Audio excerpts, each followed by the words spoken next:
நிறைய பேர் என்கிட்ட கேட்டிருந்தீங்க, நீங்க இருக்கீங்களா, என்ன நீங்க இருக்கீங்களா அப்படின்ட்டு.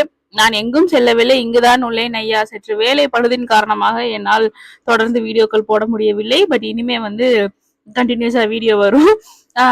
அதுக்கு தகுந்த வீடியோ. ஸோ இது வந்து என்னன்னு பாத்தீங்கன்னா, நம்ம ரீசெண்டா ராமேஸ்வரம் வந்து போயிருந்தேன். அந்த வீடியோ நான் ஆல்ரெடி போஸ்ட் பண்ணியிருந்தேன். இந்த வீடியோ மட்டும் எப்படியோ விட்டு போச்சு. எப்ப பார்த்தாலும் ராமேஸ்வரம் போனா கோயிலு, குளம், திதி இந்த மாதிரியே தான் நம்ம போவோம். பட் ஆனா வந்து பாத்தீங்கன்னா ராமேஸ்வரம்ல இந்த மாதிரி ஒரு என்ஜாயபிள் பிளேஸும் இருக்கு. இது என்ன ஸ்பாட்னு பாத்தீங்கன்னா சிவா ஃபெரி தாங்க.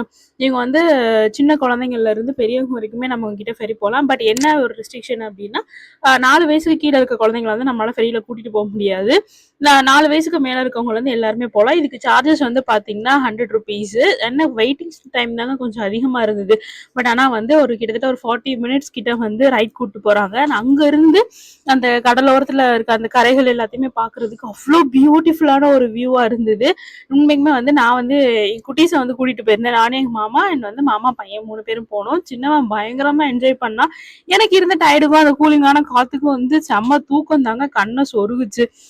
ஸோ நீங்க யாராவது நெக்ஸ்ட் டைம் ராமேஸ்வரம் போறீங்கன்னா வெறும் கோயில் மட்டும் போகாம குழந்தைங்கள மாதிரி ஒரு ரைட் கூட்டு போங்க. ஜஸ்ட் 100 ருபீஸ் தான்.